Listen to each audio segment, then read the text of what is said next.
Hey, welcome to Monday Night Heroes, a presentation of Microphones of Madness. Tonight we are playing a Time to Harvest Call of Cthulhu scenario or campaign brought to you by Chaosium. And that being said, we will turn you over to Chaosium. Nick. Yeah, I only work for Chaosium. You are Chaosium, man. You are. Okay. As far as I'm concerned. Last time, or during our last session, the investigators were able to successfully thwart a raid on Miskatonic's library and science annex. Yay, go us! They apprehended the perpetrators. They sent them to, or they gave them over to the police. Since then, they've been able to just go about their lives. They might be a little bit suspicious of others on campus, but other than that, they haven't really had to deal with any ordeals. Yay! Been a few weeks, and yeah, you guys are just attending classes and being students.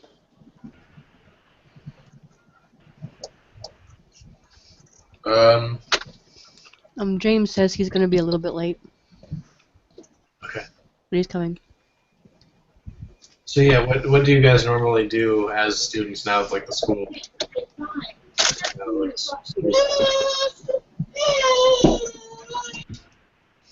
Well, normally school we spend for Theo, go try to prove that the intricacies of patent law in his favor.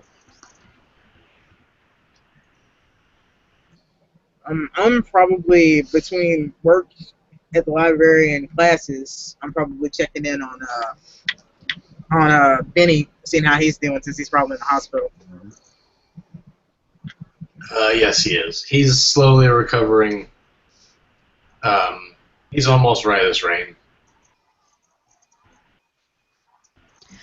I'm probably studying the heck out of that little piece of rock that we got.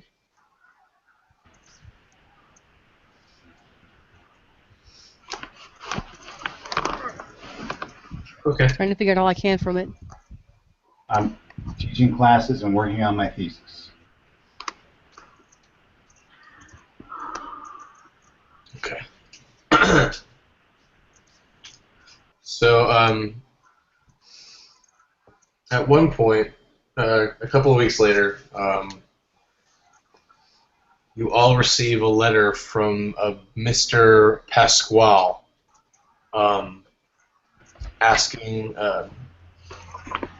to meet at a local restaurant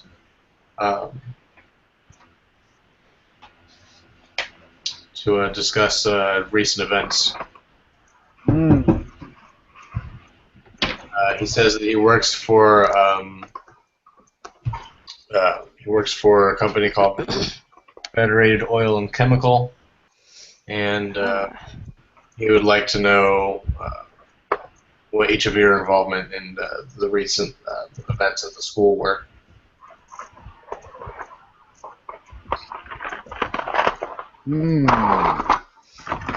That's a mighty suspicious letter. Do we know anything about this guy?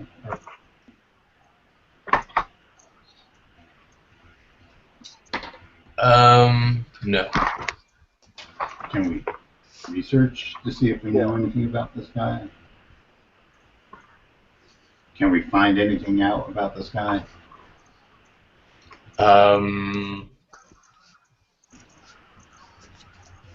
No, not really. He's not really a public figure. I mean, he knows who we are because he sent us letters. You know that he works for Federated Oil and Chemical. Whose name we've heard before. Well, he knows where we are, too, if he sent us that stuff, so it might be in our best interest to go see him. They were a competitor of Mr. Chatworth's, our friend Blaine. Yeah, And weren't they the ones that funded the field trip? Yes, they were there. A bit involved in that there. The incident with the face rock. Take a look at that there. Don't you know? What Indeed. rock? I don't know about any rock. That's a fine answer there, Missy. That's exactly what you tell anyone who does not have a federal warrant on you on that behalf of that there question. Is there a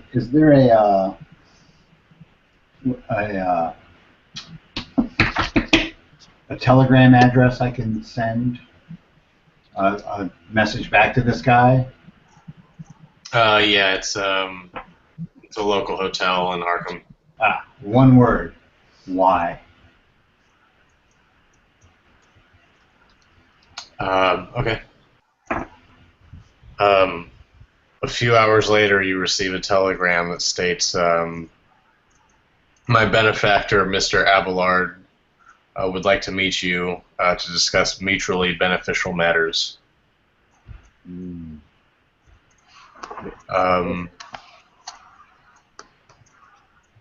Please meet tonight at 6:30 sharp at Arkham Steakhouse. Arkham Steakhouse. Why does the steak have a second Ooh, head on it? steak. Is that chicken producing ranch dressing out of its sweat glands? No, but the cow logo, you can notice that the udders have like kind of longish nipples. Everything in Arkham is just a little bit off. Oh, we were in Massachusetts, not Night Vale. It's Arkham. Arkham is its own entity at this point. It contaminates all that be there. Okay, so what do you guys think? Well, I try to find the others and see if they got the same letter I got. That's what I do there too. Yeah. Okay. After you guys all wander around campus a little while, you're able to meet up with each other after like slowly accumulating up a group, I guess. Think we should go meet him? Maybe I we should don't think we really have a choice. Maybe we should hold one of us in reserve. Let's just point out that this guy's got all our addresses, so they already know where we are. I think what we should do there is have that big fella there wait out back. One of us hold a whistle there, and if things get a little hairy, he can just come in there and just start swinging around, and we can escape. And we can always get him up there. Unless he's rented out the entire restaurant and hired his own staff, he's not going to do anything in the restaurant. Not to mention leaving Chad by himself without a handler isn't the best idea. That is true. He doesn't strike me as the. Well, it doesn't strike me as a lot of things. He gave Benny a good 1-4 when we were in the library, and I don't know why. Yeah, I think he might be a little bit on the he got a little too close to the mule one day. If you got my drift. Tried to milk the bull? Quite possibly. I wouldn't right. doubt it. I will arrive at the restaurant early so that I can look at exits and possible retreat routes. Okay. I will. Yeah, I'll arrive there. I'll arrive there on time since, well, not much else I can do at this point. I'd probably find at least a couple people that are going at the correct time and go with them. Because yeah, I'm paranoid. Okay. When you get there early, you can see that there's a back door that's accessible from the restaurant itself. There's a back door through the kitchen, and there's a window in both, or in the men's bathroom.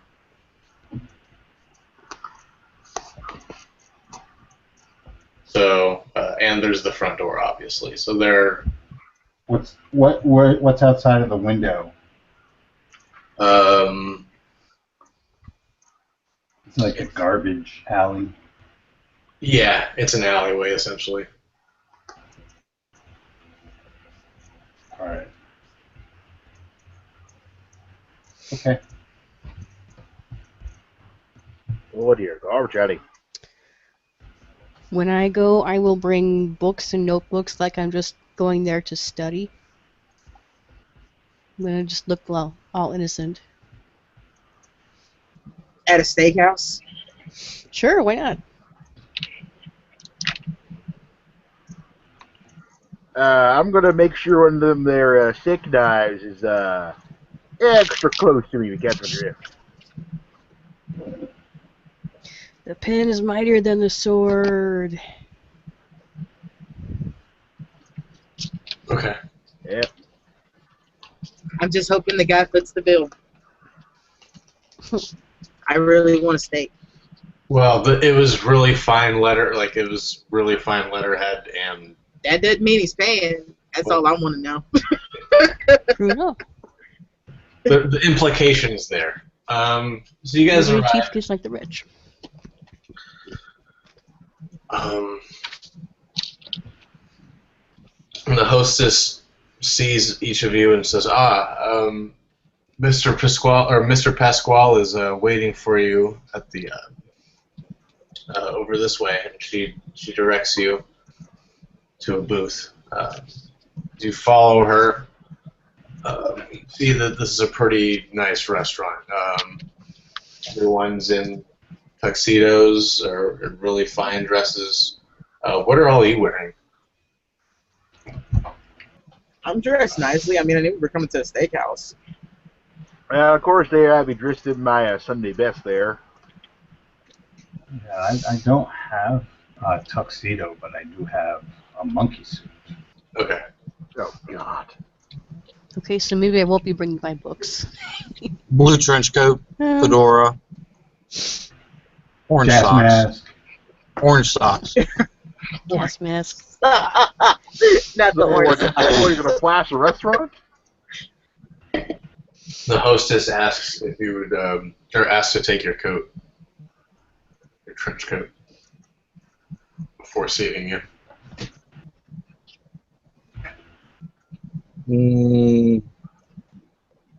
Okay. Boy, this trench coat was given to me by my Uncle John. It has special sentimental value. Please take good care of it. Don't touch that special blood stain right there. See this bullet hole?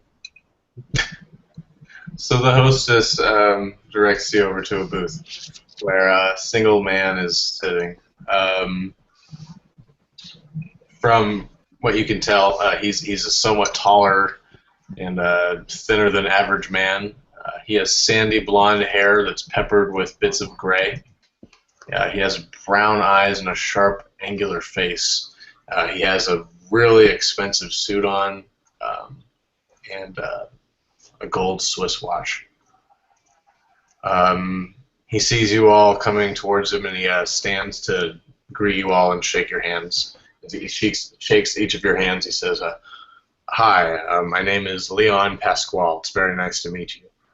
Yes, don't you know that the Swiss make good timepieces, but really, if you want precision, you need to go with German craftsmanship.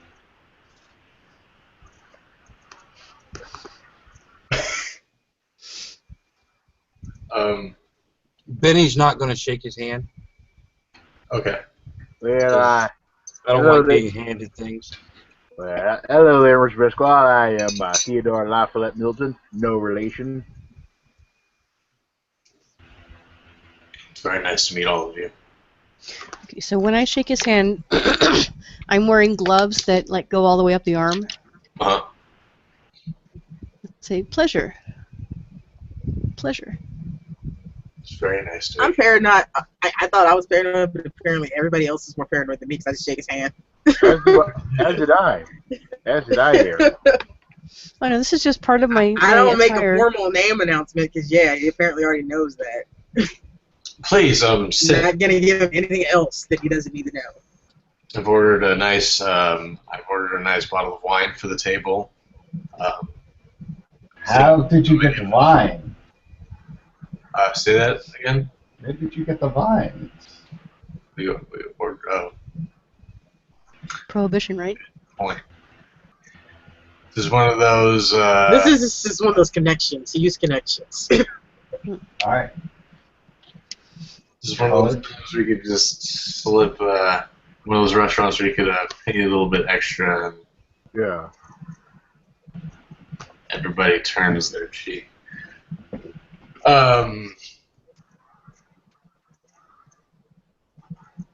So yeah, he says that you can go ahead and order anything that you want. Federated Oil and Chemical will be paying for the dinner. So go ahead. I ordered the most expensive thing on the menu. All right, that's surf. Ribeye steak, rare, with potatoes au gratin and au poivre. Okay.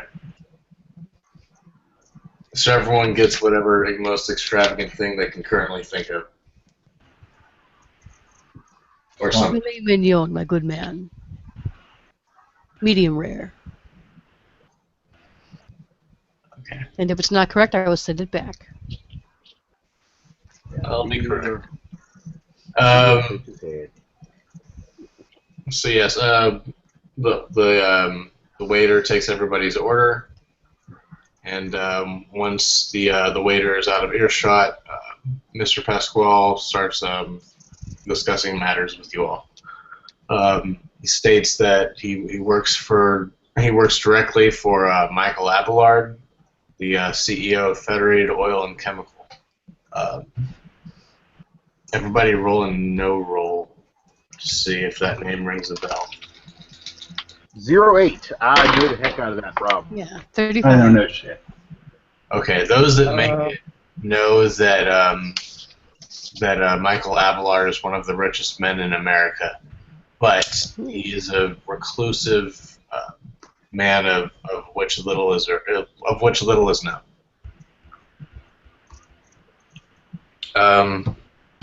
Pasquale informs you all that that Mr. Abelard wishes to meet with you to discuss mutually beneficial matters.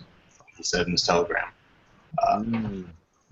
He states that they'll be willing to pay for or cover airfare, lodging, expenses, and even pay you $100 each for your time. Oh my goodness. Well, there. Ella chokes on her wine. 100.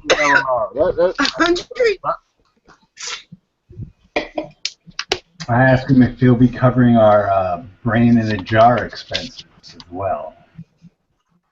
At that point, his eyes widen a little bit, and he says, "Shh, we aren't supposed to discuss these things in public, please." Oh. So what's the catch? Brain in a jar. I say it in German. No.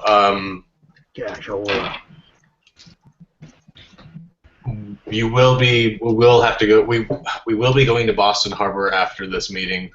Haba. It's pronounced Haba. We're gonna park the car. We're gonna get in the car. We're gonna go park it in the Harvard Yard to the Boston Harbor. I know. We're gonna. The heart of a man, the soul of a man's heart is stony. After this meal, we're going to get into a car. We're going to go to the Boston Harbor and get on a plane We're gonna put it in a lockbox. We're going to go to Federated Oil and Chemical Headquarters in Detroit, Michigan. Billable hours. Ah. And Lost. what if we don't want to go on this journey? Well, I can't really take no for an answer. I'm sorry. Told How you. about 9? That is also unacceptable. Well, unacceptable is one thing, but what do you have over us to make us go? I didn't want to resort to this, but if I have to. He pulls out an envelope and rifles through some of the papers, and he pulls out one. And it's a letter that's signed by the Dean of Students stating that Rolf Hilter has been expelled from Miskatonic University. He says, Ooh, hardball. This can be processed and go through, or I can, or the dean's decision can be reversed. Mm. And I suppose each of us has a letter like that? Yes, I Oh. didn't want to have to resort to this, but So you were saying $200 for our time, you were saying? $100. Bargain! Right, so being expelled is the worst thing that's gonna happen to us if we don't go. Let's see, do I have bargain on here? To begin with, yes. Oh, there's To begin the word with. I was looking for. To begin with. Can I use charm in place of bargain? Because I'm trying to knock this guy up to price. No, you cannot. You should roll. You can roll a law roll. I'll roll a law roll. I pale law roll, not one. You know, or you realize that Mr. Pasquale is a very sharp lawyer, and odds are you're not going to be able to. What? I can judge by your cufflinks that you were educated at Harvard. He says, you young man, I see that you're very. It seems like you're kind of anxious. You're a law student here, aren't you? That I am indeed. That I am indeed there. I'm good friends with Schmidt and Schmidt downtown. I could probably get you a paying internship with them. I thought he would want to work with Dewey, Cheatham, and Howe. So, Huh? well, Mr. Pasquale, I think we have ourselves a deal there. Yep, that's a fine deal we have there. Or any other firm in town I'm friends with. I like the way you argue, man. I like the way you argue, good sir. You are a fine litigator.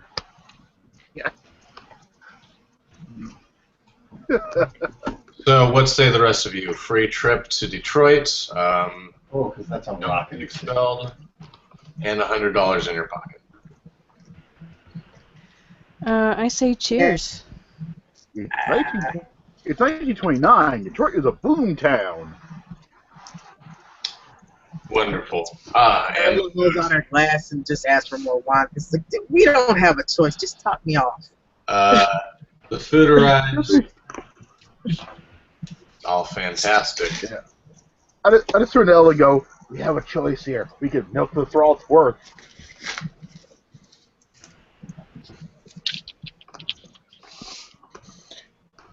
Ella, Benny, I've never been to Detroit.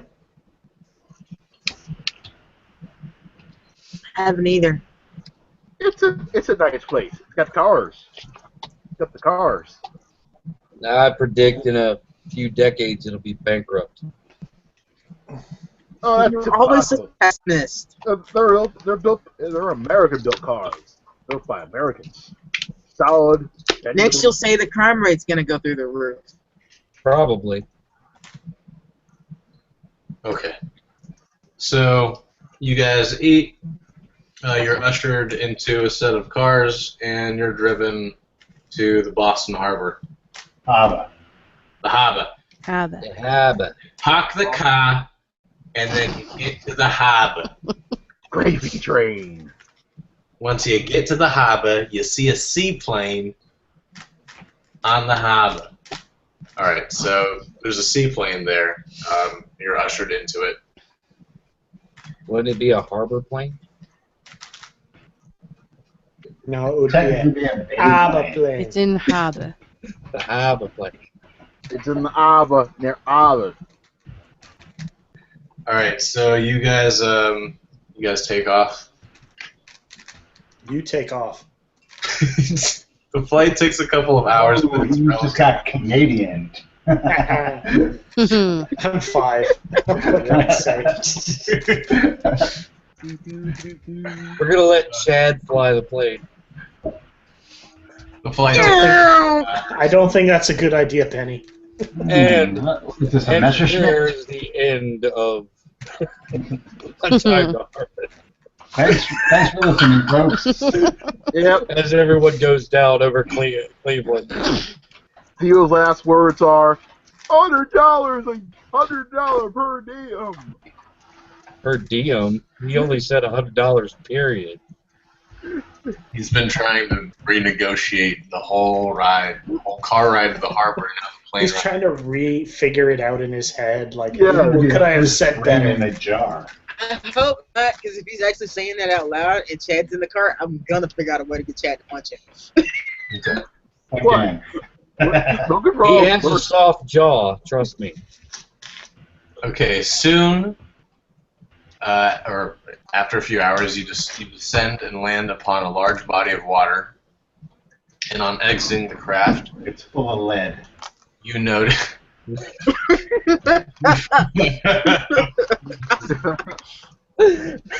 You find that you are on a large but obviously private dock. Looking across to the nearby shore, you can see an industrial complex consisting of 3 massive factory plants. There's smokestacks pouring smoke and soot into the air and lead into the water.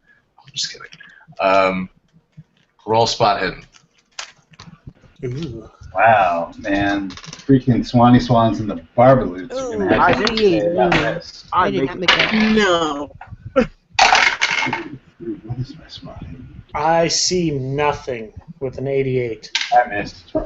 Okay. Did I'm anyone, just seething at his incessant complaining about the paper. did anyone make it? I did. No. Yes. Whoever made it sees, Need. or Wesley, you notice a sign over the rear gate of the complex that says Federated Oil and Chemical. Ah. Omni Consumer Products. Ladies and gentlemen, we are in the presence of a very wealthy client. Between the dock and the factory is a silver Rolls Royce. Ooh, wee. As you approach, a giant of a man with flaming red hair and beard gets out from behind the driver's seat. Good God, it's I know Daniel's Braveheart. in this game. He has a chauffeur's vest and jacket, but from the waist down wears a traditional Scottish Highland kilt. I was right, it is Braveheart. He strides out to meet the approaching group, smiles,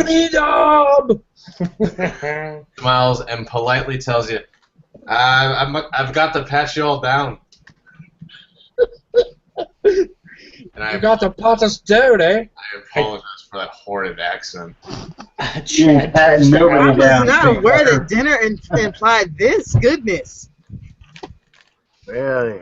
Chad turns to Ella and goes, I don't know what he said. He's gonna feel your junk. Dad, the man in the dress wants to touch you. Alright, does anybody happen to have any weapons on them? No, but Chad's not going to No. feel too comfortable about this. I think he might be trying to stop him from doing so. Really? I Okay. got my fountain pen, but that's it. If anyone feels like they need to stop him from frisking them, go ahead. Chad does so. Okay.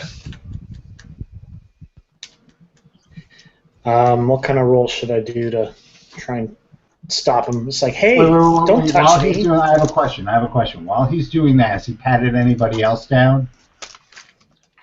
Well, let's say he's patted Theo down. Yep. Theo. So while he's distracting Kilt Boy, I slip Theo the Luger and say, just hold on to this till after I get patted down. Okay, roll stealth. Once Wait. again, a flaw in my plan. The flaw in your plan, skills you don't have. Oh, 29. I totally bailed on that. Okay, yeah, my bad. It was sleight of hand, but that's still. I still bailed on that. The I Scott. should have advantage because he's distracted. Hold on 1 second. Yeah, go ahead and roll a bonus. It needs to be a 0. And it's not. Ah. Let's see if he notices. He doesn't. Wow. Fumble, but no one sees it. Woo! Slit the Luger past. Well, this is going to get interesting. Do you want some bets back? Okay, so James, I guess you're like swatting his hands away or something. Yeah, like it's completely foreign to Chad. Like this is not something that you do in football practice. So he's I like need an adult. a little bit. That's a What's man at a flapping time. you guys do? There's listen, big boy. That's just standard operating procedure. You're What using the too hell are large you of words. Chad, wait. You're using too big words. He's seeing if you have any bad things on you. Are you carrying any weapons? Besides what's in your pants. Listen, I won't touch you anywhere inappropriate. But everything's inappropriate in Scotland. I don't understand anything he says. Please, just tell him not to touch me. He has to. Just let him. He won't hurt you. He'll be over in a few seconds. Chad puts his hands up in the air like up as like a cactus kind of thing, Okay. and holds his breath and closes his eyes. Cactar! Do the cactar! He does it in like 2 seconds. He does it really quick. With just like the quick TSA pat down. Actually, that's not quick. Yeah, that involves Vaseline. The quick slide over. All right, you're good. All right, everybody get in the car. Now turn your head and cough. Oh, I've done that with a doctor. Is he a doctor? Sure, Yes. he's a doctor. You should have told me. Sure, that'll work. God, I'm it's embarrassed. He's also a limousine driver. Wow. He's good. Times are tough.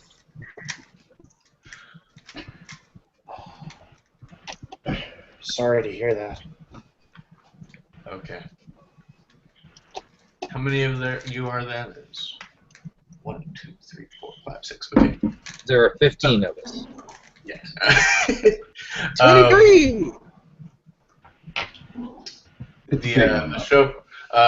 The chauffeur explains, only about 4 of you are going to be able to fit in the car, so 2 of you are going to have to stand outside. Chad's used to this. But, again, what the hell did he say? You're too big to be in the car. Oh. Okay. You're too big to be in the car, you fucking caber brain. Big fucker. It's like, He's a big it's like fucker. it's just of August tried to think and then got lost along the way. Fucking cocksplot. Would any of the men like to volunteer themselves to stand outside the car? I believe the women should be inside first. I'll stand outside the car. I'll stand outside the car.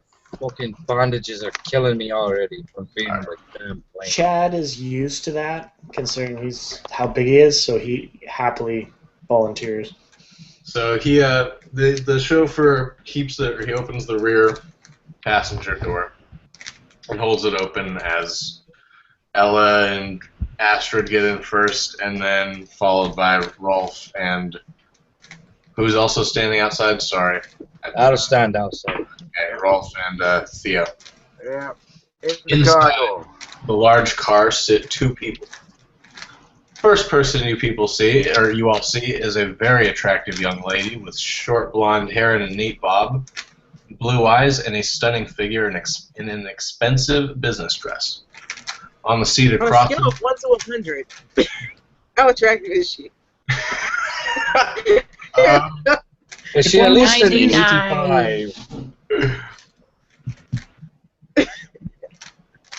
Is she as pretty? Is she as pretty as Chad is strong? If one was to base their scale between 3 and 18. yes.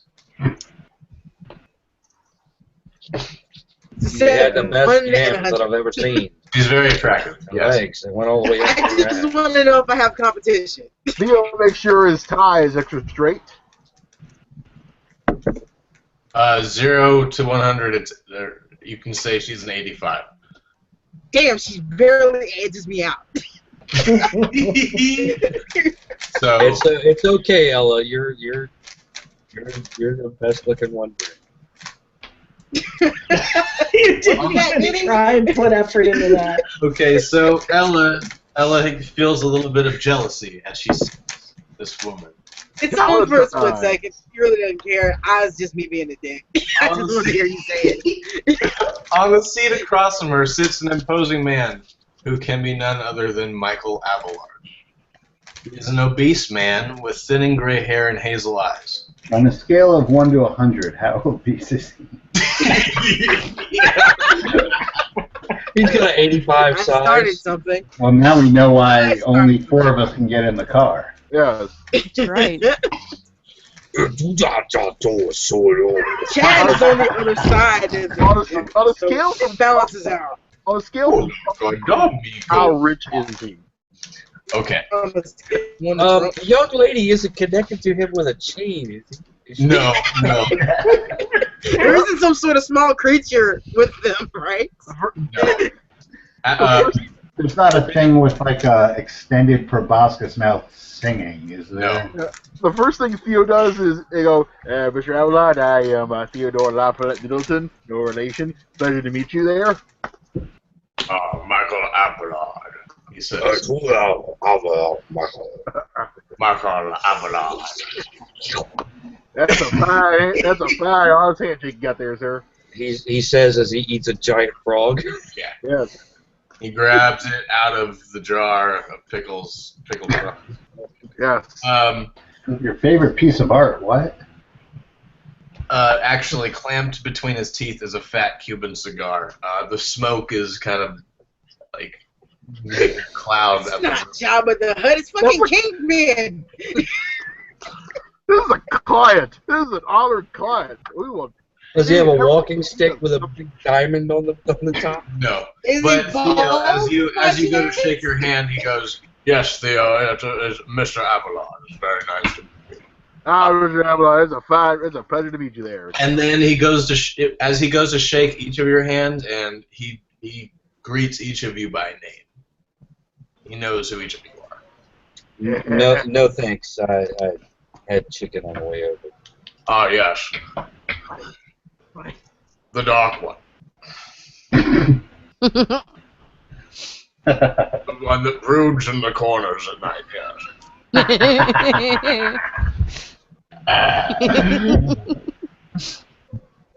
I'm sorry, I forgot how that machine worked. I'm not brooding. Dollar sign. Maybe we can get you a nice new coat at the end of this, yes. The one looks a little bit ratty. That would be a pleasure. Man. Mr. Abelard. You know, you hit a new low when they insult your clothing. I pull my fur stole a little bit tighter around me. That's a client. Ah, yes. Young lady, you may sit here. And you may sit here. You two gentlemen, you may sit in the. And he pats his knee when he says that. You're not even in the car, so This close to saying that, Rodney. you're not even in Yeah, the car. Ella looks at Astrid and goes, by all means. All right. I am the president and founder of Federated Oil and Chemical. The man that you met outside is Mr. Murdoch, and This is my yes, assistant, Selena Preston. Yes. Assistant. It's not Nelson. And Murdoch. Selena Preston.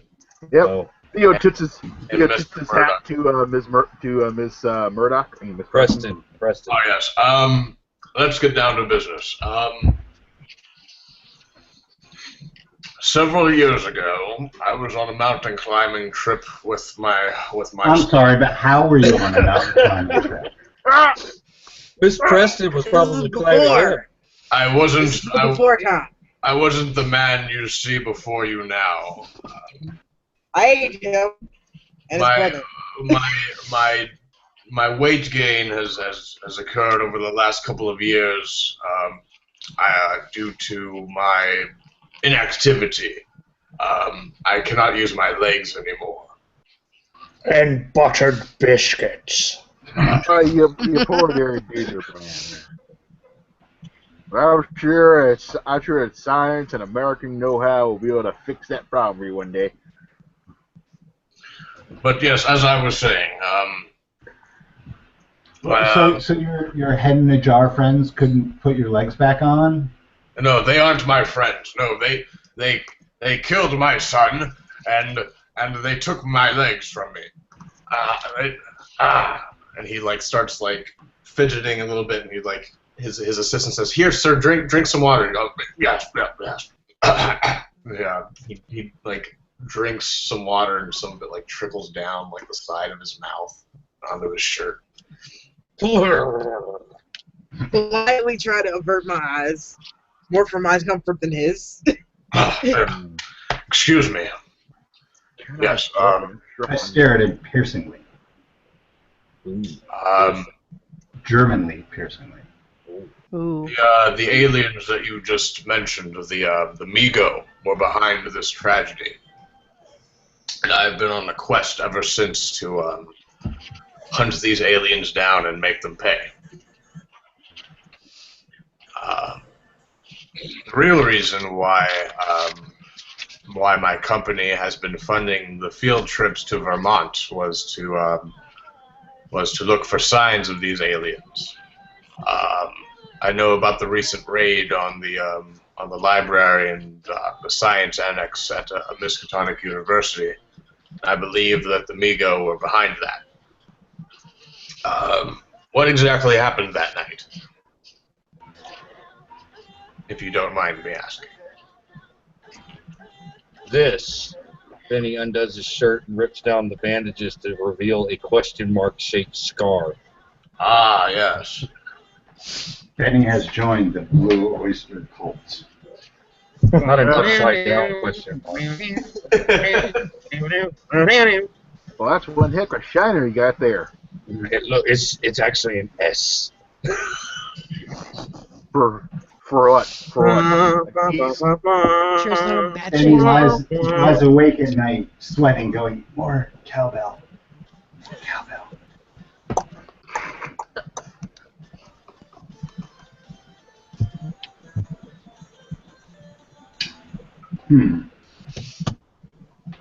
Look, Mr. Applard, it's no offense, but how do we know we can trust you? I have nothing to hide. I've lost my son, and I've lost every will to live besides getting revenge on these creatures. I'm sure Theo will be the son you never, like the son you never had. What was your son? What was your son's name? His name was Randall.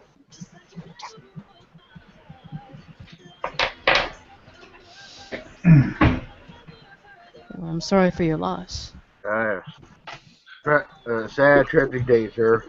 Great man passed this earth. But please, what exactly happened that night several weeks ago? They broke in the library and they were looking for some books. They almost killed Benny. I told you.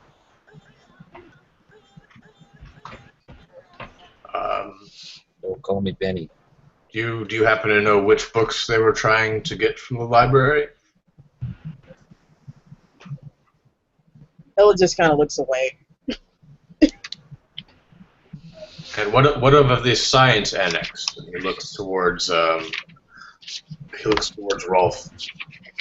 Well, it looks like they were trying to pick Professor Harold's brain.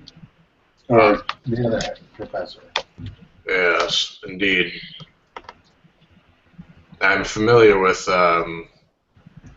He was your man, right? Professor blah, blah, blah. Yes, he was. We had some business dealings, I guess you could say. So why didn't you warn him about these Migo? I'm a very secretive man, and I try to keep those secrets to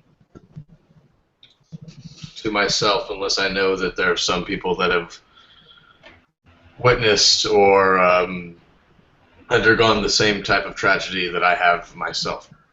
It's just brain extraction. How they make people something different. Why people start acting weird and not recognizing when you ask them to do important things? I believe so. Oh God! It just seems to me that if you had been up front with your agents in the first place, none of this would have happened. Who's to know? Who's to say? It's too late now. It doesn't matter. Listen, I have a proposal for each of you. I want you to join a group of scientists and security personnel that I'm sending to Vermont to study the Migo presence there. I would like you all along the trip, as you know the area and the people, and you have something that none of my men have: direct experience of the Migo and their human agents. There will be however, there will be very little danger in this outing, as the teams will be well armed and equipped. And there will be the one that will be accompanying you, and there will be one nearby of ex-soldiers. The second team will be of ex-soldiers will be in constant contact with you via radio, and they can arrive at your location in minutes if that was necessary. I know that some of you may have suffered some loss as well, and I am hoping that you will join me in this endeavor. Yeah. Well, there. That's a fine offer there. Are we getting kicked out of school if we don't do this? Am I going to be deported back to Germany? It's a little too blunt for my taste, but yes, that would be arranged. Okay. Can I use charm and try and bid up the contract here? Sure. Yes. Let's give that a try. Let's see what happens. And I just make my charm. 31. Yep. We'll play it. Play it. You see there, sir. There are some, this should be. I want to help you there, but there are some hardships also endured in this condition there, and client expenses, the billable hours, whatnot. I'm thinking 100 per day might be a better rate there than just that's not per diem. We are the ones taking the upfront risk here. And as you sit here behind the lines of battle, so to speak. $100 a day is pretty steep, young man. I don't know who taught you how to negotiate, but yeah, we could have another check for an extra $100 given to each of you, not $100 a day, though. We'll take it. Hey, that's mine on there. Glenn, Anybody ever tell you talk too much, Theo?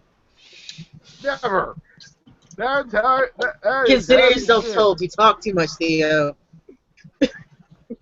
I mean, hey, they only ever told that Clarence Darrow, and look how far you got. You got Well. Leopold Loeb off. It was agreed then. We will go downtown to my home, where you will stay. At this point, another car arrives to get whoever's standing outside. Well, isn't that perfect timing? Herr Billard, how long have you been researching this Amigo?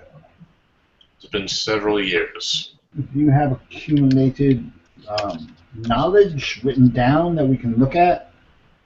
All in good time, sir. All in good time. Can I roll psych to see if he's been bullshitting us this whole time? Yeah. Oh, he seems to be up and up. Yeah, 39 out of 50. I made that. He is on the up and up.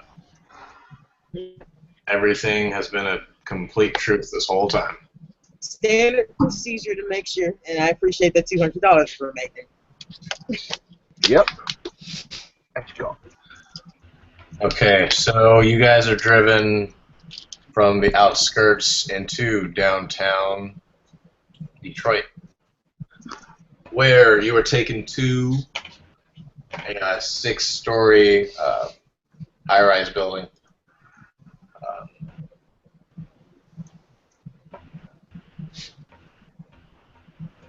The cars pull around to the back of this building to a small, guarded, and private underground garage. From there, you all take the only elevator capable of reaching the millionaire's private domain.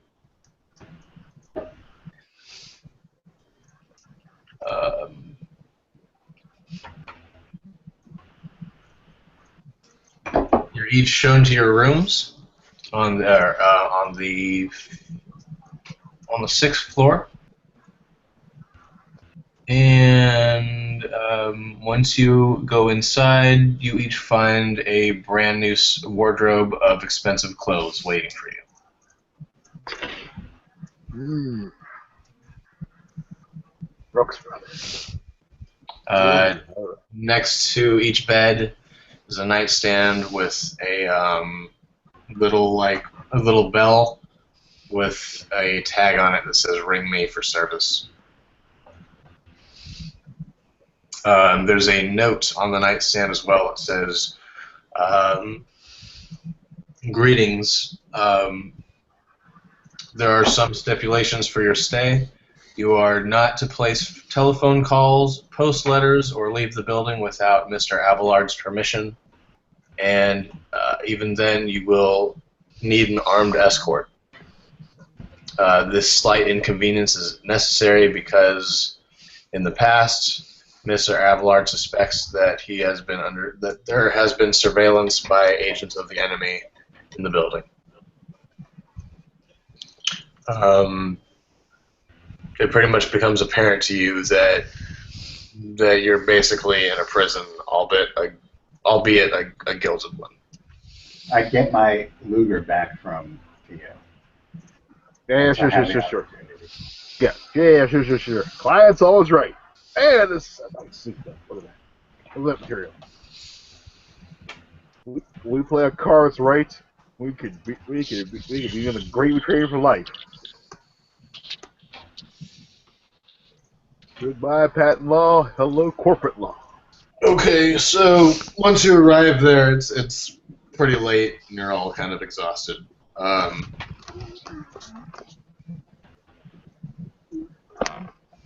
You can try to wander around the halls and stuff, but the best idea right now is just to rest.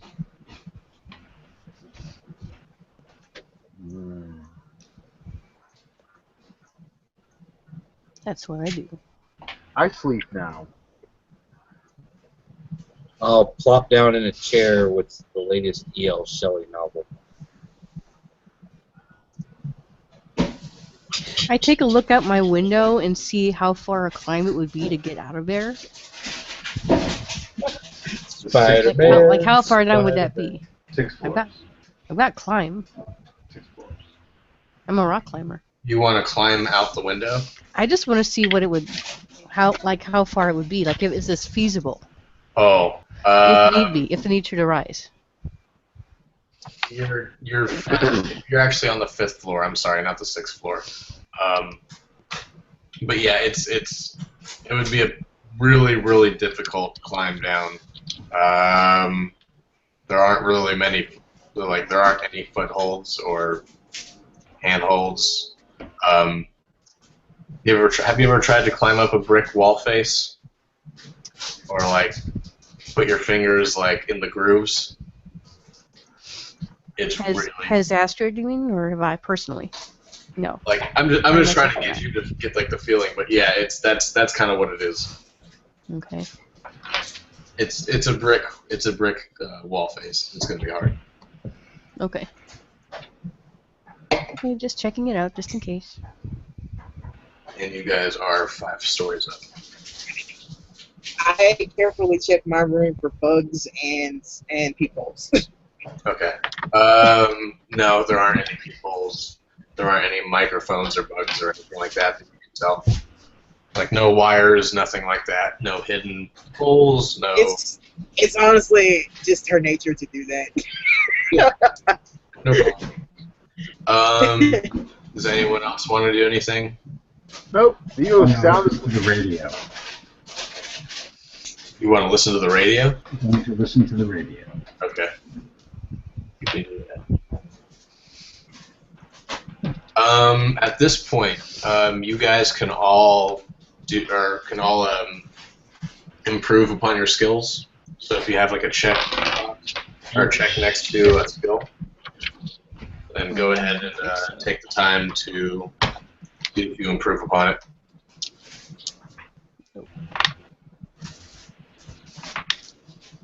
Let's see what we got here. Gotta fail my. Yep, I failed my charm check. Now time to add some money to that.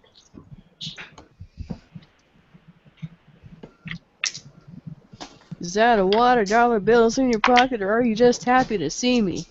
Indeed. Is it the same rules that it was before? Yeah, you gotta roll above your skill, and then it's, I believe, 1d10. All right. Miss.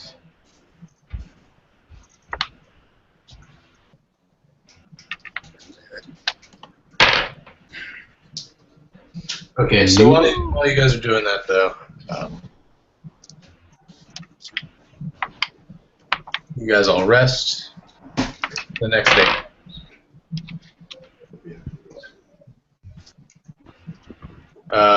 You're treated to an extravagant breakfast made by Mr. Appleard's private chef. And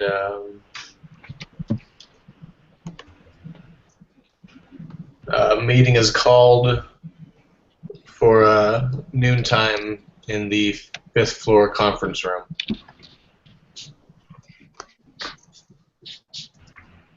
Yeah. Which we'll just go to immediately because you're kind of stuck in this place anyways. Yep. Right. Okay. So, you guys go to the conference room, and Mr. Abelard introduces you to 4 people from Federated Oil and Chemical, who are to accompany you to Cobb's Corners as part of the first team. The first person that you are introduced to is Larry Neckler. He is the expert mechanic, electrician, and the man responsible for maintaining the field radio the group can use to call for help in an emergency. Next is David Drake, professor of history and folklore. He is also a psychologist and a man well versed in the occult. Next is Sarah Matherson. She is a medical doctor, a forensic pathologist, and one of Abelard's experts on the Miko. And last is Sam Morrison. He's a battle-scarred veteran of the Great War who will be in charge of security, i.e. capturing and or killing any of the aliens. Who are the first and last guys again? The first person is Larry Neckler. He is the mechanic and electrician, and the man responsible for maintaining the radio the group can use to call for help in an emergency. And the last person is Sam Morrison, battle-scarred veteran of the Great War who is in charge of security. I know a guy named Sam Morrison. What were the other two's first names? Drake and Matherson? David Drake, Sarah Matherson. Okay.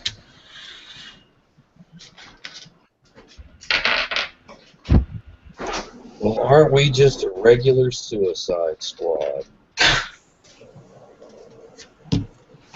Yeah, there, Betty. Yeah, there, Betty. Great Yes. Kelly again, aren't you? Yes.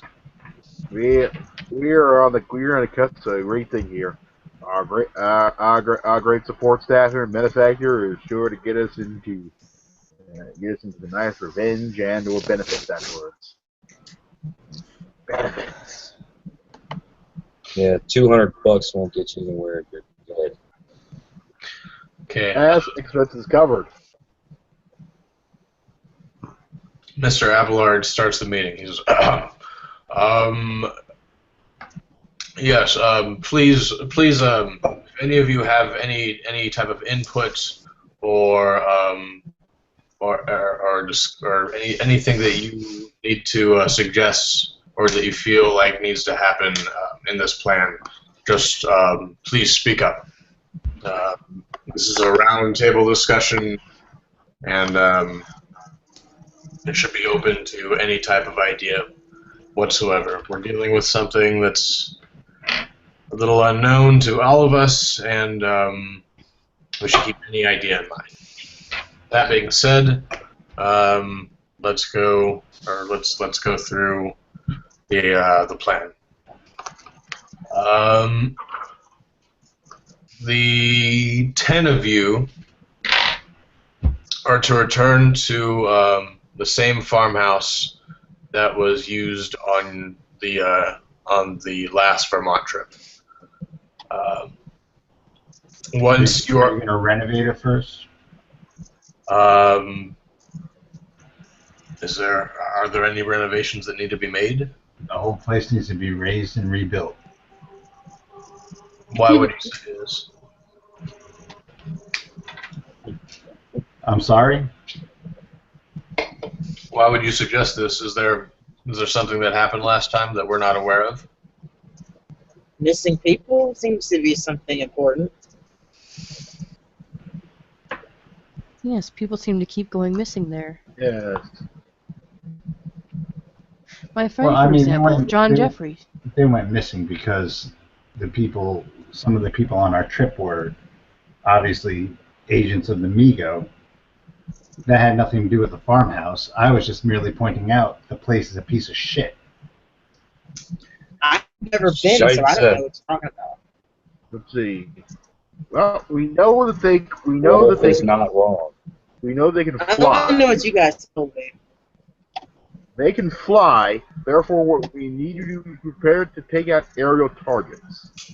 We will have that taken care of. That's Sam Morrison says that. He says I have everything taken care of, and I have my boys nearby if we need them. All right. So, what actually is the purpose of this mission?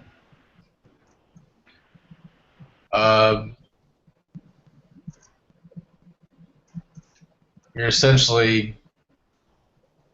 Let's see. Well, Are we gathering information? Or are we trying to weed out a nest of these things?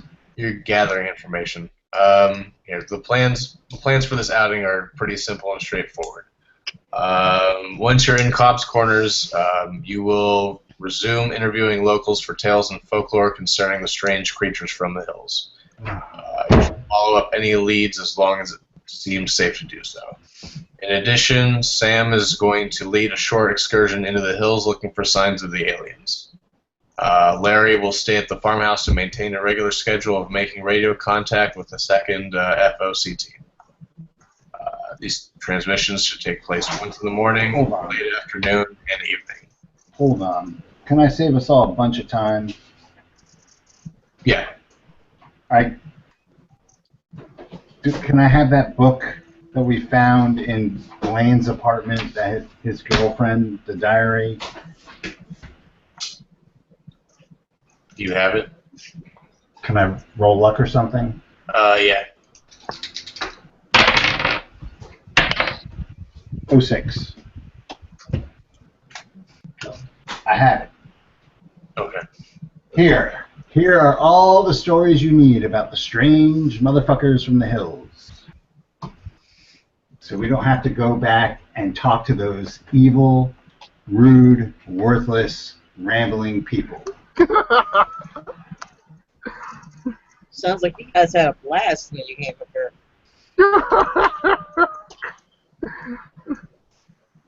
I need a drink. I need a drink right now because that is the best thing. That's the best comment I've heard all night. And I come from that.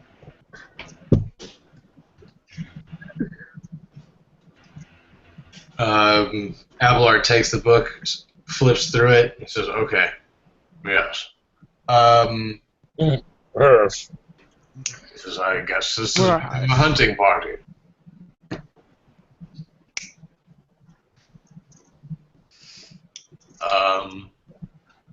Yeah. Sorry, I just didn't want to go through that again. You and me both. I don't think anybody wanted to go through that again. Yes. Still on my questionnaire. So yeah, during the nights, everyone will regroup at the farmhouse to compare findings and review any evidence found. For the protection of the group, Morrison will spend most of the first day setting up alarms and traps around the farmhouse. In addition, one member of the team should always remain awake and on watch. Morrison and Neckler perform this duty, but ask for at least 2 of the investigators to share the responsibility. All right. I don't mind helping. I think our big boy should take care of a watch. I don't know how responsive these things are to light, but we might want to have searchlights just in case. Powerful searchlights. Well, we'll be well. We'll have bedding, canned food, bottled water, medical supplies, kerosene lanterns, electric torches, 3 flare guns, 3 pairs of binoculars, a toolbox, extensive chemistry and biology lab, 2 shortwave radios, a 9-foot tall radio antenna, a generator, 4 50-gallon drums of gasoline, Ford truck, and a Ford Model A. We're also going to have a case of 6 British Lee Enfield MK3 303s with 600 rounds, 4 Colt Model 1917 .45 revolvers, 2 Thompson 1921 machine guns with 800 rounds, and a case of 24 hand grenades. And it's just getting progressively wider and wider as this goes on. Does anybody else feel like they need anything besides what's already been? Let's take one of those Colts. I'll take a Lee Enfield.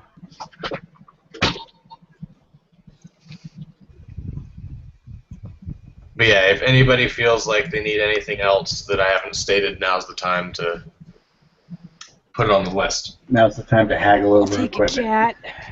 Let's see. Now's the time to haggle over equipment. I'll take a cat. Question: did we have time to get any belongings before they brought us out here? Not really, but those can be arranged. Flamethrower. Well, I'd like to try to get that electrical thing that we recovered. Okay. Oh yeah, I'd like to get my potato gun. It might be useful against those things to have those. Let's see. We should definitely. Let's see.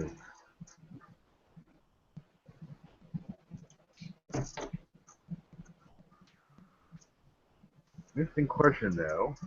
Let's see. There's several fully prepared biological laboratory, huh?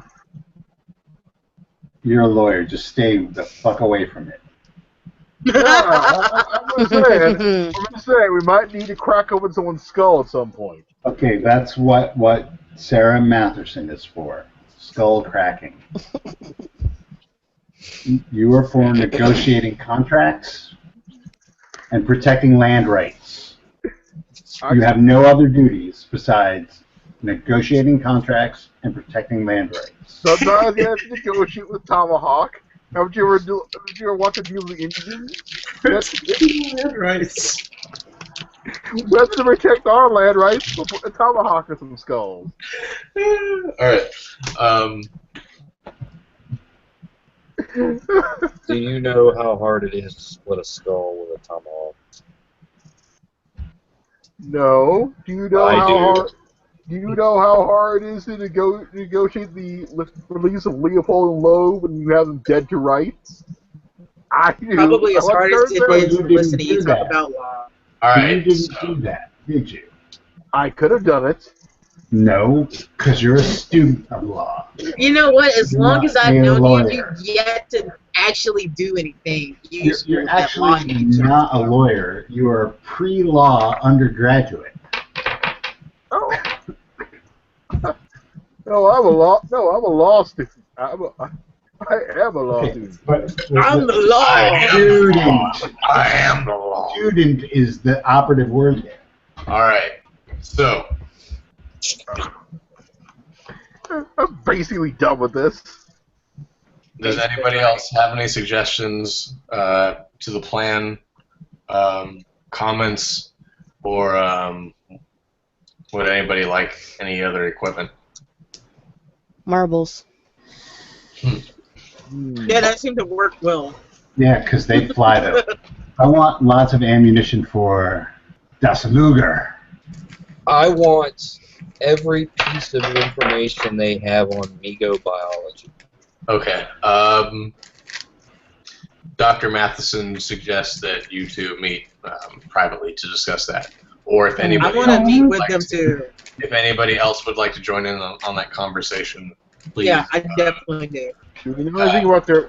I'd like to look. Do we know anything about their science or technology? Because I got some engineering under my belt, and I could roll up my sleeves on that problem. Okay. She suggests going to the basement of the building to have this discussion because that's where they keep some of the Mego technology that they've acquired. I suppose I should talk to Drake about folklore and their behavior. Mego behavior or the behavior of the townspeople? Mego behavior.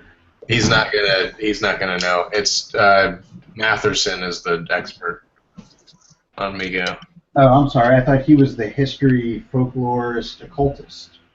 Yeah, but he doesn't know anything about the Mego though. So why is he here? He's here to talk with the townsfolk. He has the Elder Sign spell. Right. Okay. He's Never mind. the Necronomicon. He's the one we're gonna shove in front of the problem when the problem comes up. Right. Okay. Never Is mind. it I right thought he here? knew something. Um, I didn't realize he was redundant. does anyone else have any suggestions to the plan? Anything like that? Comments? Yeah, I have one question. What did they want with the extraterrestrial rock?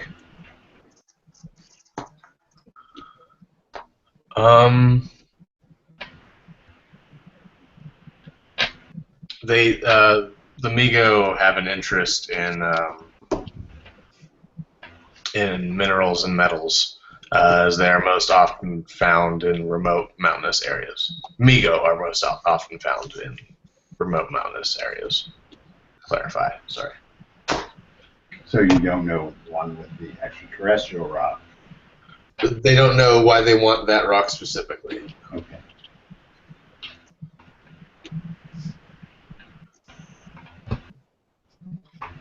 Oh, by the way, just to clarify, I don't have the rock on me. It's back in my dorm, Okay. stuffed into something or other.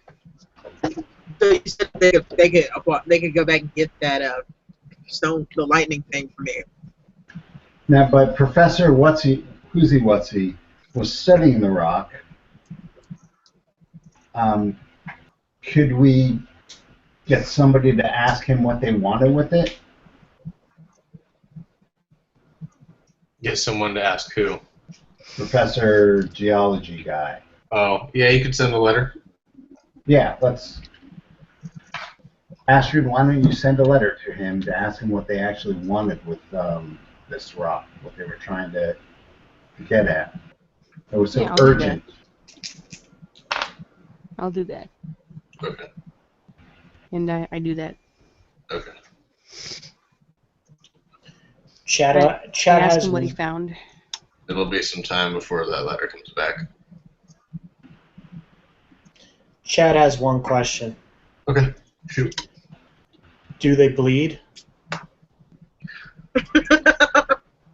So the base I don't know. Matherson says yes. Okay. And with that, the meeting is adjourned or ended. And Dr. Matherson says, if anybody would like to discuss the Migo or anything like that, come with me back downstairs to the basement. We can discuss. Okay. Actually, I do have a there. question. I do want to know if they know anything about the previous field trip that went down there. The one in which my friend disappeared. They don't.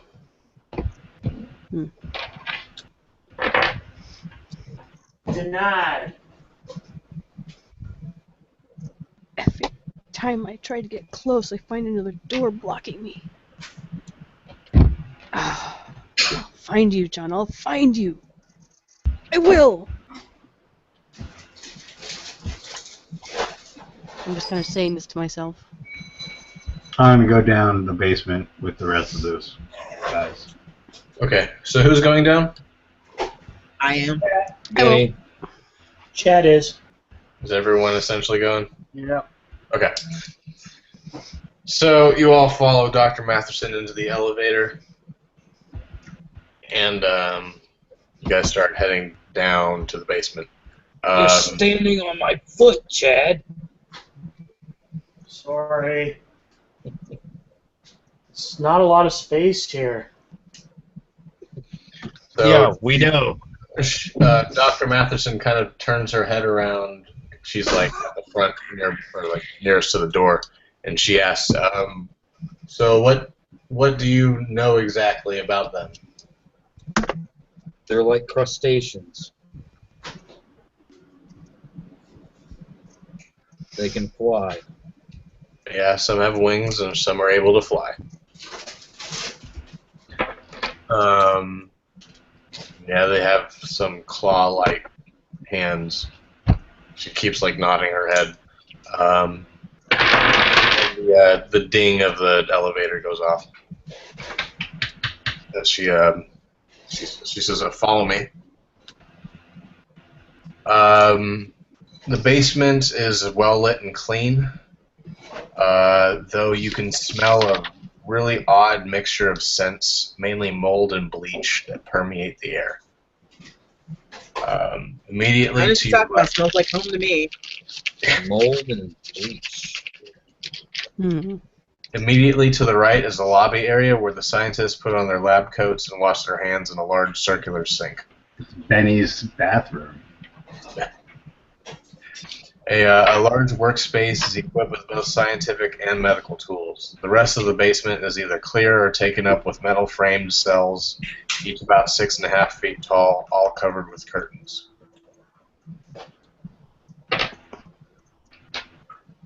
Wow. Curtains. Yeah, let's just pull back the curtain and see what's behind it.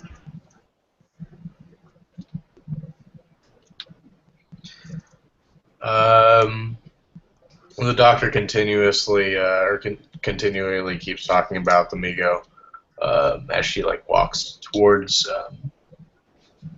as she walks towards the workspace and leads you to it. She says they are also interested in human brains, as you may know. Corpses have been found with their brains completely and surgically removed. Some form of brain transplantation technology appears to be in evidence.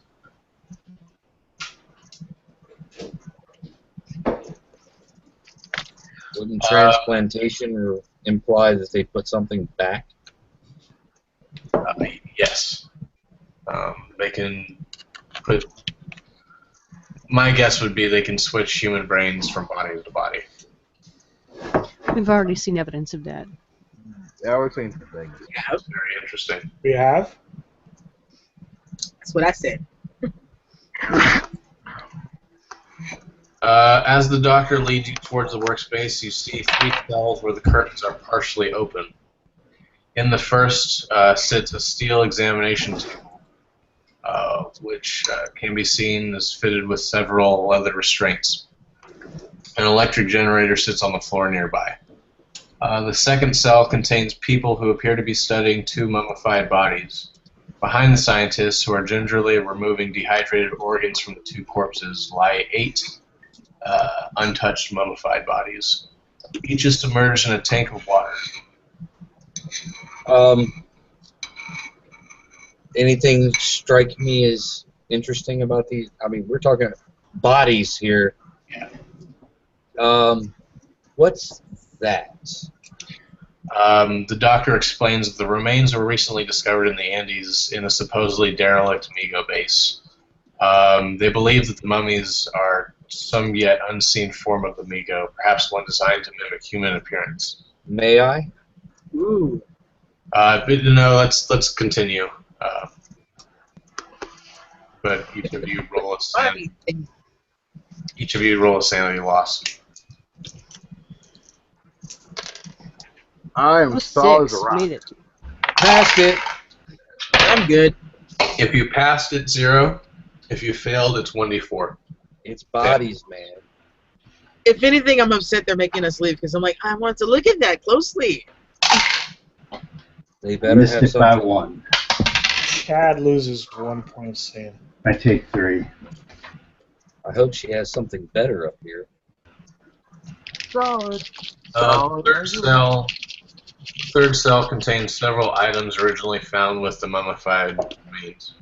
Hunting spears, obsidian knives, rough-hewn gold jewelry, and a greenish-black tablet.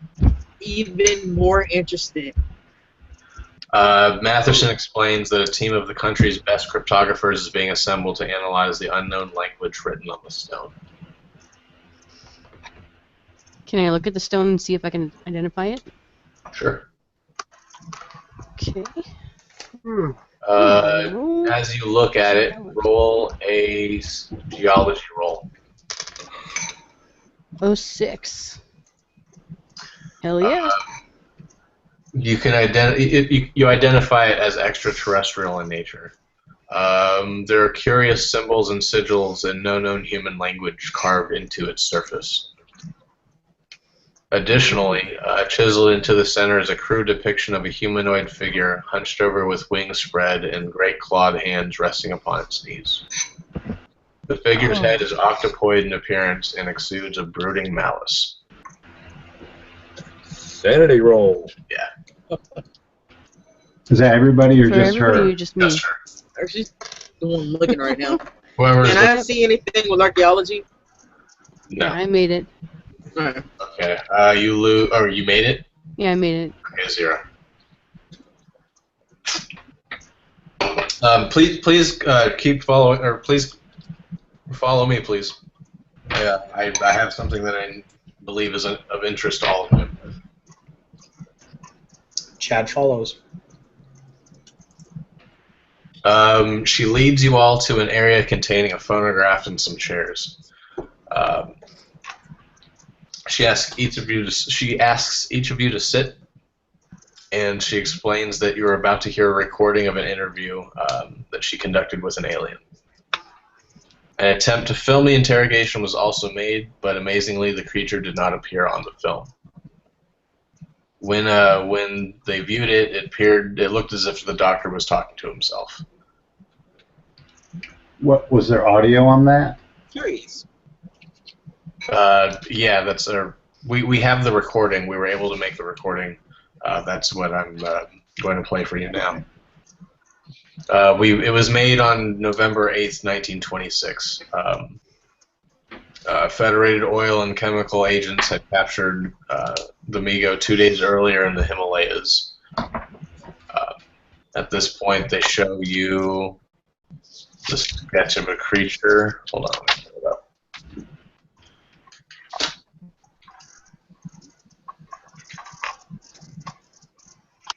It's a sketch of a Migo. You guys know what it looks like. I want to hang on to that. She explains that very painful electric shocks were administered to the alien to induce it to speak. She then begins to play the recording.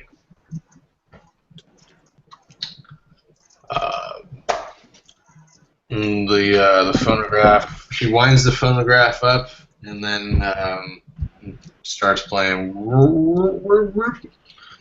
You guys can hear Dr. Matherson's voice first. She asks, "Can you hear me? Can you understand me?"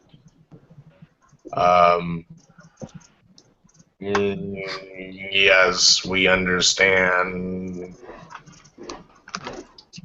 You've been here for 2 days. This is Dr. Matheson again.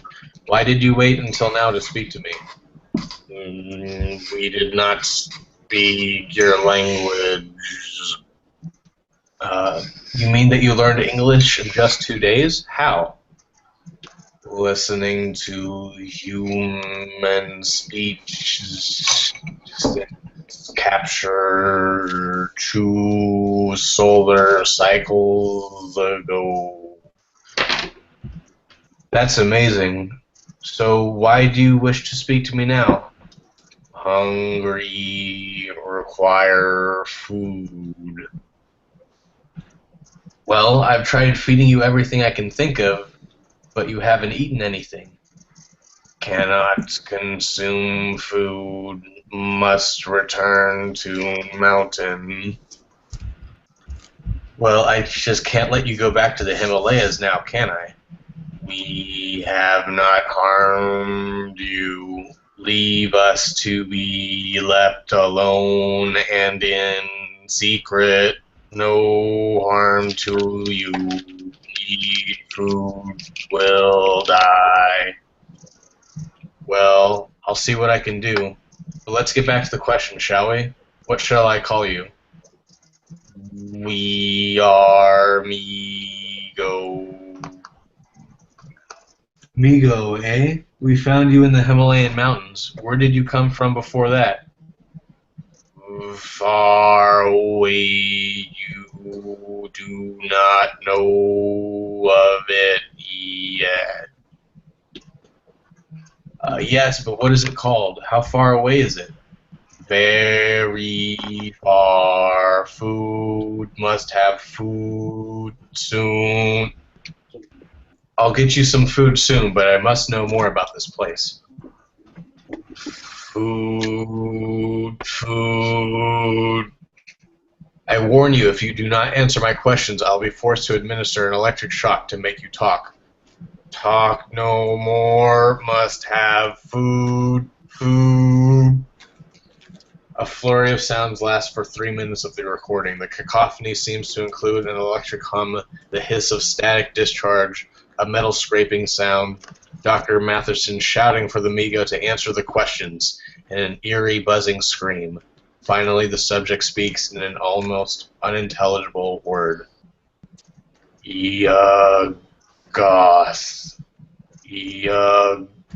Goth. We come from Yuggoth. And where is this Yuggoth? 9th planet in this system. You're lying. This solar system only has 8 planets. Am I going to have to turn the electricity back on? No. Your species has not found it yet. Well, what brings you to Earth then? I asked you, what is your reason for being on Earth? Food I must have. A return to the horrific sounds of an electric hum and an ear-splitting, high-pitched wail. 1 minute silence followed by buzzing sound that begins to form words. Zia, Ia, Shub-Niggurath, black goat of the woods with 1,000 young. Ia, Niar, Lathotep, release me. Ia, Shub-Niggurath, black goat of the woods with 1,000 young. Ia, Nyarlathotep, release me. Ia, Shub-Niggurath, black goat of the woods with 1,000 young. Ia, Nyarlathotep. And then an electric hum is heard and further high-pitched wailing. And then silence. It appears that the subject, this Migo, has died. Its head is no longer changing colors, and the process of decomposition appears to be advancing rapidly. Its whole body is beginning to discolor to brown and quickly putrefy. Wait a second. How do we see this on audio? I'm assuming describing she's describing it. Okay. Yeah, I have to rush the carcass to the lab and start an autopsy before it's too late. And then Dr. Matheson removes the needle. Wow. Everyone roll sand loss. I would like to. Can I make an English roll before I make that sand roll? Because English is my second language. I'm only 50%. Sure. You make that. Nice. I failed my English roll. Okay. I lost. What are they talking about? I don't understand. I'm looking around at everybody and I say, "Boss is done." Ella's visibly pale. I passed that with an odd 6, but Not 2. yeah, that was weird. If you made it, it's 0. If you failed, it's a 3%, or it's 1d3 loss. Then after that, add a percentage to your Cthulhu Mythos points, or Cthulhu Mythos skill.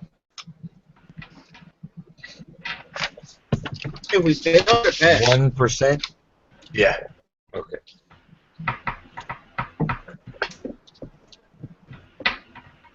Wow, that was wow. Pass or fail, or just if you fail? If you failed, or no, it's pass or fail. It's 1. Okay. Oh, we all I don't. Would a cult work to see if I recognize any of those names that were said? No. All right. Yeah, if you understood it, you get 1.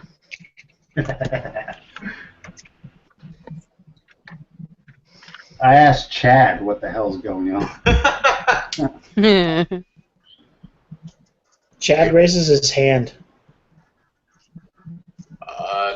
Yes. She points at you. Can I go to the bathroom? Oh yes, that's down the hall to the right. First right. Chad will completely miss it. There's no way he's going to retain that after listening to that. You go into the women's room. Awkward. Okay, here's the thing. It's a single room and you can lock the door. Okay. I do so. It should just be a unisex bathroom.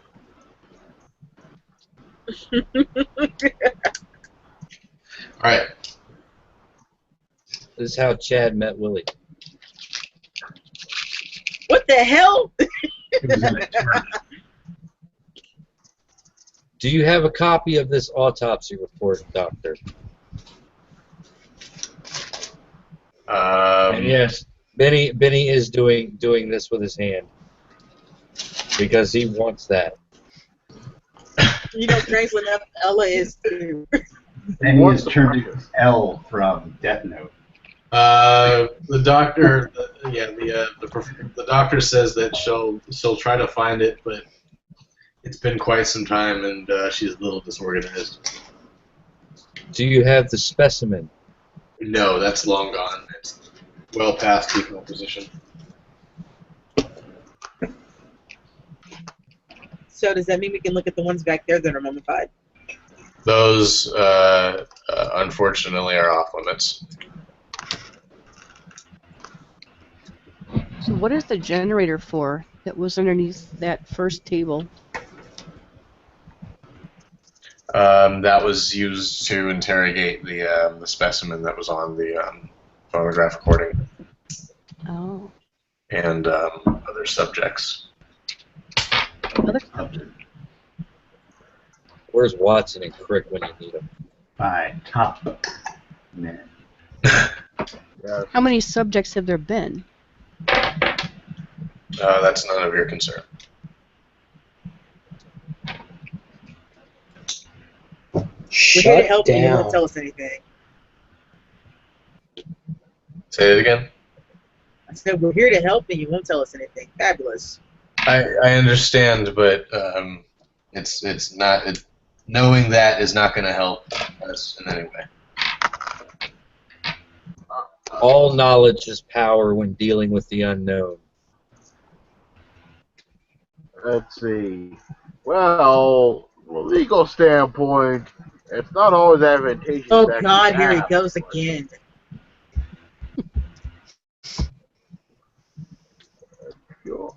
Pure law.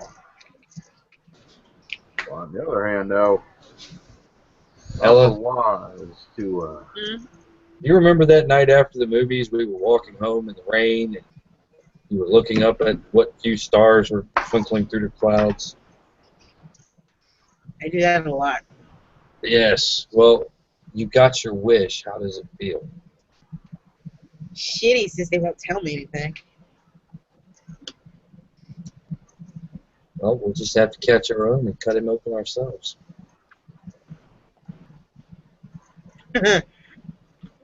Always such a sweet talker. Well, it's not murder since they're not human. That's a very qualified. This is very qualified as hunting. If these things are in multiple locations, we have them in Vermont, we have them in the Himalayas. What exactly does Abelard hope to accomplish? He's putting together a bluegrass band. The doctor looks around and then like looks over your guys' shoulders and then kind of leans in close and says, "Between you and I believe the man is just out for revenge. He's just been consumed by it. If you see pictures of who he was before the accident, he was a much different man. Really fit, really happy, despite losing his wife at a young age. He still had his son, but once he lost his son and he lost his ability to walk, he just lost it." Yeah, that's how the client sometimes. Yeah. You know, as long as they're paying checks, you gotta go at any point. I think Rolf would be down with his quest for revenge. Oh, I'm just wondering how. It's a matter of scale. I mean, I totally understand wanting to wipe out an entire species. Oh, I'm sure Rolf has some ideas how to do that. What I'm just questioning that we will have nations behind us when the shit goes down. This man has a company with a task force of 10. What's this we? Who's we? Oh, don't worry about that. Spoiler alert. Spoilers. This doesn't sound like that other guy from today. Didn't you go with that fine clump, fine bucket? I'm just saying that something doesn't sound right here. There's some missing piece. I think there are a whole lot of missing pieces considering they're not actually telling us anything. That's plans for you. I never tell you the whole story. Maybe it would be best to talk to Abelard in private. If somebody would be willing to do that. Who do you think would probably have the best chance of getting on his good side? I actually have no interest. I'll do it. I'll be the scummy lawyer, really. Yes. Well, he's already decided he likes Theo. A man after my own heart. Yeah. Didn't I get us that great deal on our pay? A pay bump. The trick is you ask for the best horse in the barn and run that deal in the I ground. don't know if he actually likes you. He kind of said you were an idiot. No, that was the lawyer that you guys were first talking to. Yeah, he did get us another extra 100 in this. He did, but he tried to get an extra 100 a day. Oh. And the guy shot him down and said, "I don't know where you studied law, but that's like ridiculous." Well, that's called negotiation. You ask for the best horse in the barn, and once that deal's under the ground, you walk away with the second best horse for a song. Well, Rolf has ways of making people talk. Is that the art of the deal? Oh dear. No, this is the art of the horse deal. It's the fart of the deal. All right. So Theo. Rolf doesn't have people skills, surprisingly. How would you like to go about doing this? Well, you sit down, go, sir, in order for us to stay on task and make sure this mission is accomplished, we need to have a full scale of the enterprise here, a full knowledge. We're not getting the full story here, and it's hard to make a proper threat assessment without all the details. Roll persuade roll. Okay, where did my other dice go? Okay, there it is. That would be a persuade. Let's see, that would be a 45 out of 45. Okay. Well, as you talk with him, you notice that he has a very forceful personality. He clearly despises the Migo. Several times during conversation, he refers to them as alien scum who are trespassing on his planet. And he was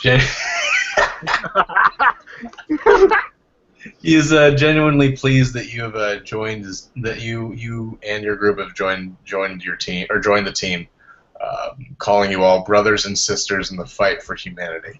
You had no choice. He doesn't have his son's, like, the clothes his son was wearing when he was killed in a glass box in his office, does he? No, it's in the basement by the pole and the giant goddamn penny. No. He has his son encased in glass. Like Lenin. He doesn't have anything that bad. If anything, okay, he has like his son's like baby shoes on his mantelpiece that were bronzed or something. What's his mother's name? Martha. Yeah, Martha. That was also his wife's name. And Okay. his son's name, for crying out loud. But yeah, like you ask him for like as you just asked, well, you're not giving us the full story, blah blah blah. He says, well, I guess I can trust you. And he brings you to like his private quarters, and he hands you a book. I guess I can trust you, Sherlock.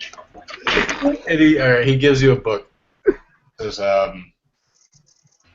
this details everything. Excellent. He hands you the book and he like walks away really somberly. Okay, time to start flipping through the book. Okay. This is his journal. Ooh.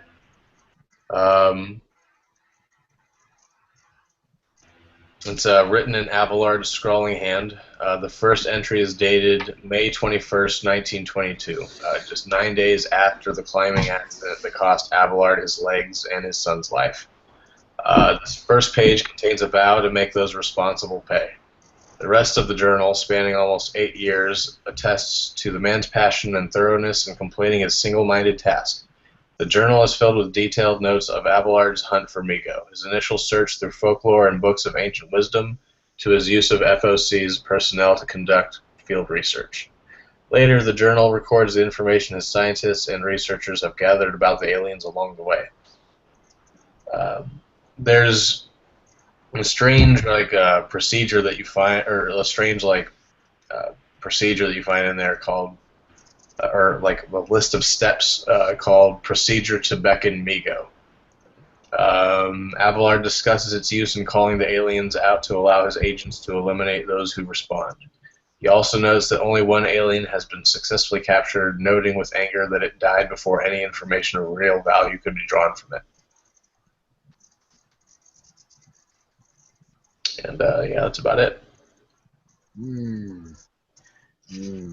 Obsessive, compulsive, determined, and any hints about other interrogation subjects, or is the only evidence they interrogated that one Migo? Yeah. It looks like it may have been just that one. No people you decide to interrogate just for the heck No, of. there is no other mention, at least. Okay. And we'll call it a night there. Yep. Ladies and gentlemen, our client is Captain Ahab. Because that's where the book tells me to leave off. Yep. Well, all right. I'll We get have reached you the in. end of GM prepared material. No, the book told him to stop there. Yeah, man. Mike Mason told him to stop, so just chill. Flip the tape over to side B note. Jetson! I don't want to start another trip only to go halfway through the trip. Yeah, I understand. Yeah. So anyway, everybody, thank you for listening. It's been a pleasure. Pleasure. Friday is a break, correct? That's what I hear. Say yes. Friday Fungi, right, James? Right. Yeah, the Friday. I misheard him. Sorry. Leah's running her '90s campaign on Friday, so we just got through the first full session with the whole group. So we'll see how it goes for the next session. So you are playing on Friday? As far as I know, have a we day are. off because I Leah's thought we were got taking something to it. do on the 5th. That's what I was getting at. Okay. And then, sorry. No, go ahead. Saturday is part 2 of Swords v. Cthulhu, the swashbuckling, steel hewing. Gratuitous lesbian sex scene. The fuse, man. The fuse. Glistening. And bronze. Tutors, And lesbians. magic swords for everyone. And then next Monday we'll be doing more gaming right here. So with that in mind, say good night, Gracie. Good night, Gracie. Good night, Gracie. Gracie. Good night, Grace. Who is this Gracie you speak of? And,